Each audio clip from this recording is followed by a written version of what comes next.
एक बात कान खोलकर सुन ले, मैं वो बला जो परिवार को डसने वाली हर नागिन का फन कुचलना जानती हूँ। भले ही कल मेरी शादी हो, मैं इस घर से विदा होकर चली जाऊँ, लेकिन इस घर से दूर कभी नहीं जाऊँ। मुझे जिया से बचकर रहना होगा, वरना वो तो मेरी पूरी प्लानिंग पर पानी फेर देगी। जिस दिन मेरा और समर का मामला इन लोगों के सामने खुल गया, ये लोग तो मुझे घर से निकाल देंगे। नहीं नहीं, फिर मैं कहाँ जाऊंगी? मुझे थोड़ा सब्र से काम लेना होगा। बस एक दिन की तो बात है, कल जिया इस घर से शादी करके हमेशा हमेशा के लिए चली जाएगी। फिर कहाँ वो और कहाँ मैं।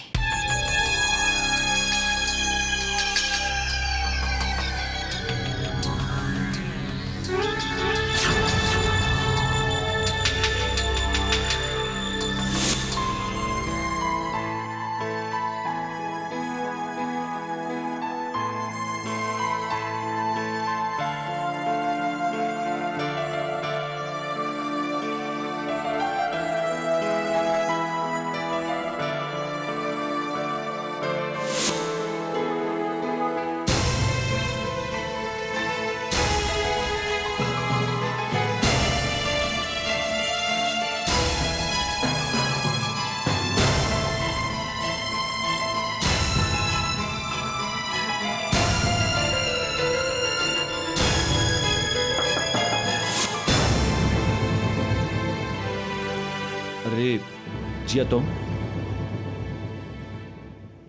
दरअसल वो मैं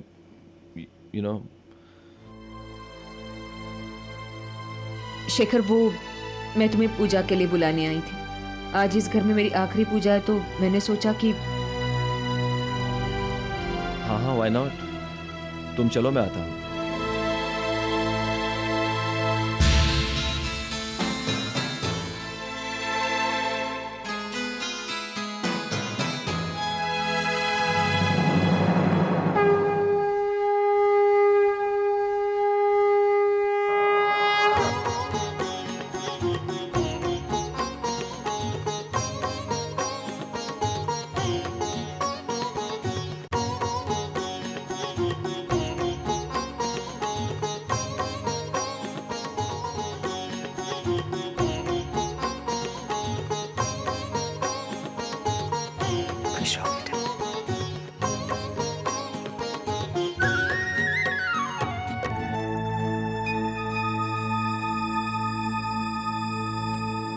अरे भाभी, आप पीछे क्यों खड़ी है? आगे आ जाइए। मैं क्या करूं, मुझे तो आगे खड़े रहने के लिए कोई जगह ही नहीं देता। तो आप खुद बढ़कर आगे आ जाइए।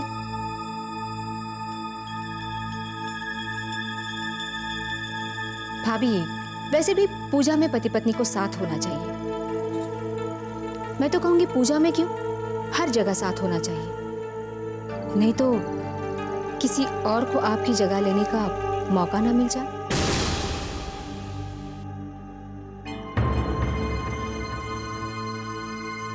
भाभी, पति के साथ वाली जगह सिर्फ पत्नी की होती है, ना किसी और की। लेकिन यहाँ कई लोग ऐसे हैं जो आपको पीछे धकेलना चाहते हैं।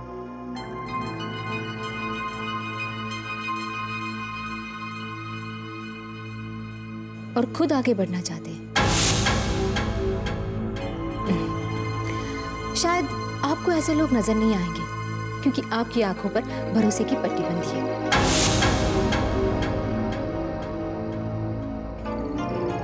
भरोसा करना बहुत अच्छी बात है भाभी, लेकिन अपने भोलेपन में हद से ज्यादा भरोसा इंसान को सिर्फ दुख देता है, क्योंकि सामने वाला हर इंसान भोला नहीं होता। इसलिए आप संभल कर रहिएगा।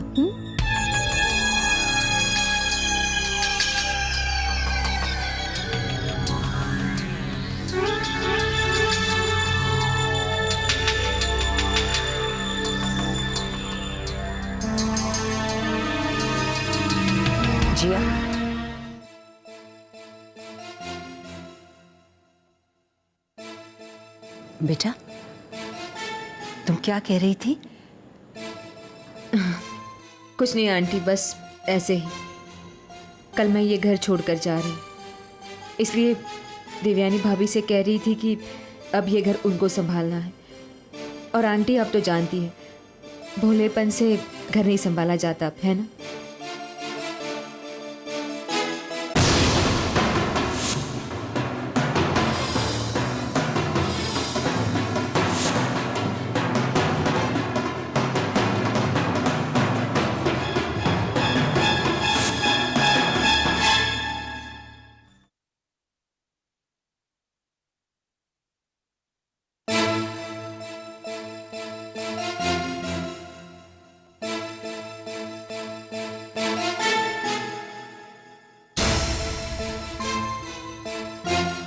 शेखर,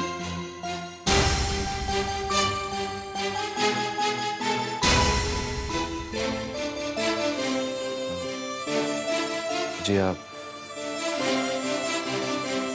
वो मैं आज सुबह शादी का पुराना वीडियो देख रहा था। मुझे लगा कि कहीं तुम इस बात से नाराज तो। जी हाँ, मैं जेल से ये फैसला करके आया था कि मैं किसी भी सच से मुंह नहीं छिपाऊंगा, किसी भी सच्ची बात से भागूंगा नहीं। हर सच का सामना करने की हिम्मत जुटाकर आया था मैं। और शायद इसीलिए आज उस वीडियो को ऑन करके मैं अपनी हिम्मत आजमा रहा था। जी हाँ, मैं आज तक हमेशा तुम्हारे और शोम के बीच में दीवार खड़ी करने के रास्ते ढूंढते आया हूं। मैंने हमेशा चाहा था कि तुम शोम से दूर रहो, लेकिन आज मैं तुम्हें अपने हाथों से विदा करना चाहता हूं। प्लीज जिया, मुझे इजाजत दो। मुझे इजाजत दो कि मैं तुम्हें अपने हाथों से शोम के हाथों में सौंप दूं।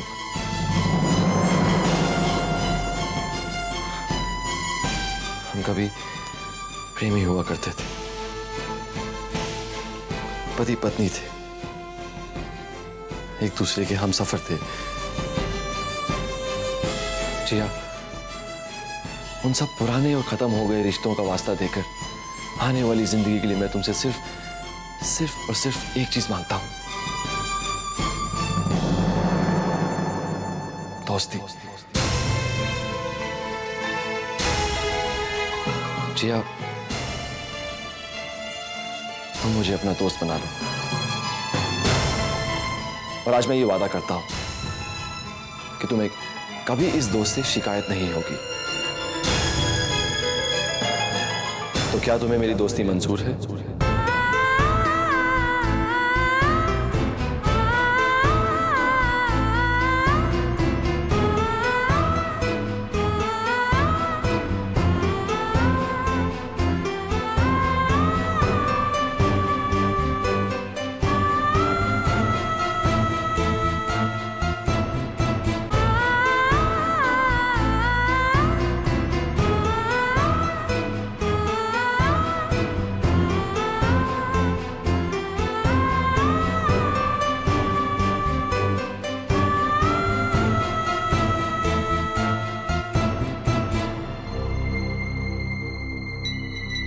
इतनी परेशान क्यों हो रही हो नेत्रा? मुझे लगा था कि समर मेरे प्यार के जाल में फंस रहा है, लेकिन नहीं। वो थोड़ा बहुत जो मेरे करीब है, वो सिर्फ इसलिए कि मेरी कोख में उसका बच्चा पल रहा है। एंड आई नो, उसने कल रात को भी मुझे सिर्फ इसलिए अपने हाथों से खाना खिलाया क्योंकि उसे अपने बच्चे की चिंता है। पता नहीं उस देवयानी में उसे क्या नजर आता है जो वो हमेशा उसके पल्लू से चिपका रहता है। तो अब तुम क्या करोगी? पता नहीं, अभी कुछ सोचा नहीं है। मुझे जल्दी कोई दूसरी चाल चलनी होगी, और अगर मैं इसमें भी फेल हो गई तो मेरे पास एक आखिरी तुरुप का पत्ता है, और वो है ये बच्चा। मैं जानती हूँ कि बच्चा मुझे वो सब कुछ दिला सकता है जो मैं चाहती हूँ। और अगर ऐसा नहीं हुआ तो ये बच्चा उन्हें नहीं मिलेगा, चाहे कुछ भी हो जाए।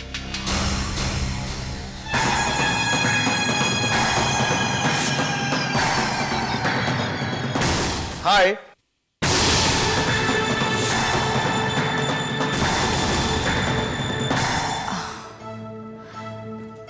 समर, आप यहाँ? हाँ, तुमने तो मुझसे कहा था कि मैं जाते हुए तुम्हें पिक कर लूं, हम दोनों घर साथ में जाएंगे, और खुद ही भूल गई। कौन? जरा सी बातें भूलने लग गई हूँ मैं। मैं आपके लिए चाय लेकर आती हूँ। नेत्रा, तुम्हें पता है, मुझे लग रहा है कि जिया को हम पर शक हो गया है। तो ठीक है, अब मैं तुम्हारे साये से भी दूर रहने लगूंगी। यही चाहते हो ना तुम? तो फिर यहाँ आए क्यों? मेरे जख्मों पर नमक छिड़कने? Don't touch me. मुझे तुमसे कोई बात नहीं करनी। नेत्रा, मेरी बात तो सुनो। नहीं सुनना मुझे कुछ। मैं तुम्हारे बच्चे को अपना बच्चा समझकर अपने पेट में पाल रही हूँ। गलती मेरी है। मुझे ये गलतफहमी हो गई थी कि मैं तुम्हारे इस बच्चे की माँ हूँ, लेकिन आज तुमने मुझे ये एहसास दिला दिया कि तुम्हारी नजर में मेरी हैसियत क्या है। मैं तो सिर्फ एक जरिया हूं ना तुम्हारे इस बच्चे को जन्म देने का। हाँ नेत्रा, भगवान के लिए चुप कर जाओ, चुप कर जाओ तुम। सच ये कि मैं तुमसे प्यार करने लगा हूं। हाँ नेत्रा, मैं तुमसे प्यार करने लगा हूं। पिछली रात ने मुझे इस बात का एहसास दिलाया कि तुम मुझे क्या समझती हो। मेरे मना करने के बावजूद तुमने मेरे लिए करवा चौथ का व्रत रखा। नेत्रा, ये मत समझना कि मुझे तुम्हारी चिंता नहीं है। देखो, मेरी भी कुछ मजबूरियां हैं। हमारे ऊपर किसी को भी शक नहीं होना चाहिए। हमें हमेशा अलर्ट रहना होगा कि हमें कोई देख ना ले। ये तो तुम भी अच्छी तरह समझती हो कि अगर किसी को भी हमारे बारे में पता चल गया तो हम दोनों के लिए बहुत मुश्किल हो जाएगी। मुझे माफ कर दो समर, मुझे माफ कर दो। अब तुम निश्चिंत रहो। किसी को कुछ पता नहीं चलेगा कि हमारे बीच क्या है। और मैं तो पहले ही कह चुकी हूँ कि मुझे सिर्फ तुम्हारा प्यार चाहिए और कुछ नहीं। चलो, अब हम लोग घर चले। आज जिया की शादी का संगीत है और हम घर वालों का होना वहां बहुत जरूरी है। चलिए। नहीं मम्मी, मजा नहीं आ रहा है। कुछ पुराना टाइप लग रहा है ना। जो कुछ नया करते हैं। बड़ा ब्रिलियंट आइडिया। लेकिन भाभी, आप क्या करना चाहती हैं? हम लोग अंताक्षरी खेलते हैं। Very good idea.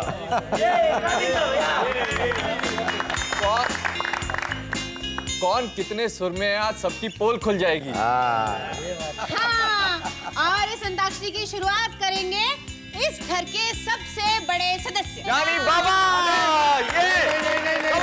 नहीं, मेरी उम्र नहीं है इन सब चीजों की। मैं इन सब में नहीं पढ़ने वाला, मैं नहीं खेलने वाला अंताक्षरी वंताक्षरी। प्लीज मैं ये चला।